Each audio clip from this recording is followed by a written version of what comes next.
Sir ನಮಸ್ತೆ, ನಿಮ್ಮ ಹೆಸರು? ಅಣ್ಣೇಶ್ ರೆಡ್ಡಿ ಅಂತೇಳಿ. ಸರ್ ಈಗ ಎಲೆಕ್ಷನ್ ಬರ್ತಾ ಇದೆ ಸರ್. ಹೌದು, ನಮ್ಮ ಆಯ್ಕೆ BJP ಆಯ್ಕೆ. BJP ಬರಬೇಕು. ಇನ್ನೊಂದು ಸಲ ಮತ್ತೊಮ್ಮೆ ಮೋದಿಯವರು. ಯಾಕೆಂದರೆ ಈ ದೇಶ ಕಂಡ ಅಪ್ರತಿಮ ಪ್ರಧಾನಮಂತ್ರಿ ಆದ್ರೆ ಮೋದಿಯವರೇ ಆಗಬೇಕು. ಯಾಕಂದ್ರೆ ಈ ರಾಷ್ಟ್ರದಲ್ಲಿ ಅಥವಾ ಅಂತಾರಾಷ್ಟ್ರೀಯದಲ್ಲಿ ಮೋದಿಯವರ ಹವಾ ಇನ್ನೂ ಜಾಸ್ತಿ ಆಗ್ತಾಯಿದೆ. ಯಾಕಂದ್ರೆ ಮೋದಿಯವರು ಮಾಡಿದ ಸಾಧನೆಗಳ ಕುರಿತು ಹೇಳುವುದು ತುಂಬ ಇದೆ. ಹೇಳಿದಷ್ಟೂ ಕಡಿಮೆನೇ ಅವರು.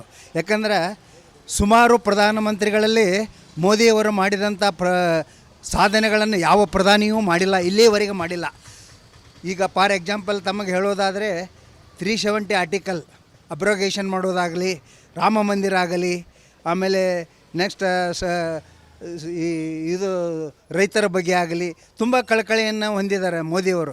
ಅಂಥ ಒಂದು ಪ್ರಧಾನಮಂತ್ರಿಯವರು ಇನ್ನೊಮ್ಮೆ ಪುನಃ ನಮ್ಮ ಭಾರತಕ್ಕೆ ಬರಬೇಕು. ಅವರು ಬಂದರೆ ಭಾರತ ಸುರಳಿತವಾಗಿ ಸಾಗ್ತದೆ. ಮತ್ತು ಭಾರತ ಇನ್ನೂ ಈಗ 10ನೇ ಒಂದು ಸ್ಥಾನದಲ್ಲಿದ್ದದ್ದನ್ನು ನಮ್ಮ ರಾಷ್ಟ್ರವನ್ನು 5ನೇ ಸ್ಥಾನಕ್ಕೆ ಅವರು ಮೋದಿಯವರು ತಂದು ಕೊಟ್ಟಿದ್ದಾರೆ. ಅದಕ್ಕೆ ಈಗ ಮುಂದಿನ ದಿನ ಈಗ 2024ರಲ್ಲಿ ಅವರ ಆಯ್ಕೆ ಆದರೆ ಆರಿಸಿ ಬಂದರೆ ಖಂಡಿತವಾಗಿ ಆರಿಸಿ ಬರ್ತಾರೆ. ಆರಿಸಿ ಬಂದರೆ ಅವ್ರು ಏನಾಗ್ತಾರೆ ಅಂತಂದ್ರೆ ನಮ್ಮ ರಾಷ್ಟ್ರದ ಆರ್ಥಿಕತೆಯನ್ನು 3ನೇ ಸ್ಥಾನಕ್ಕೆ ತಂದಿಡುವುದರಲ್ಲಿ ಯಾವುದೇ ಸಂದೇಹ ಇರುವುದಿಲ್ಲ. ಅದಕ್ಕಾಗಿ ಇನ್ನೊಮ್ಮೆ ನಮ್ಮ ಮೋದಿಯವರು ಪ್ರಧಾನಮಂತ್ರಿ ಆಗಬೇಕು. ಮೋದಿಯವರು ಪ್ರಧಾನಮಂತ್ರಿ ಆದರೆ ನಮ್ಮ ಭಾರತಕ್ಕೆ ಒಳ್ಳೆಯದಾಗ್ತದೆ.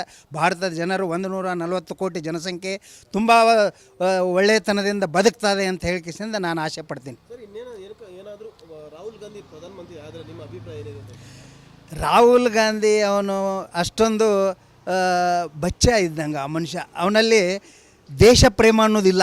ದೇಶ ಪ್ರೇಮ ಆ ಮನುಷ್ಯನಲ್ಲಿಲ್ಲ. ಆ ದೇಶ ಪ್ರೇಮ ಬೇಕು, ಖಂಡಿತವಾಗಿಯೂ ದೇಶ ಪ್ರೇಮ ಬೇಕು. ಬಟ್ ರಾಹುಲ್ ಗಾಂಧಿ ತುಂಬ ದೇಶದ ಬಗ್ಗೆ, ಈಗ ನಮ್ಮ ದೇಶದ ಬಗ್ಗೆ ಇಂಗ್ಲೆಂಡದಲ್ಲಿ ಹೋಗೋ ಇನ್ಯಾವುದೋ ದೇಶದಲ್ಲಿ ಹೋಗಿ ಏನೇನೋ ಒಂದು ಅವಹೇಳನಕಾರಿ ಮಾತುಗಳನ್ನು ಮಾತಾಡ್ತಾರೆ ಅವರು. ಅದಕ್ಕೆ ಅದು ಒಳ್ಳೆಯದಲ್ಲ, ಯೋಗ್ಯವಲ್ಲ. ಅದಕ್ಕಾಗಿ ಅಂಥವ್ರು ಪ್ರಧಾನಮಂತ್ರಿ ಆದರೆ ಈ ದೇಶಕ್ಕೆ ಒಳಿತಾಗೋದಿಲ್ಲ, ಒಳ್ಳೆಯದಾಗೋದಿಲ್ಲ ಅಂತ ಹೇಳಿ ಖಂಡಿತವಾಗಿ ನಾನು ಹೇಳಲು ಬಯಸ್ತಾ ಇದ್ದೀನಿ. Thank you sir. Thank you.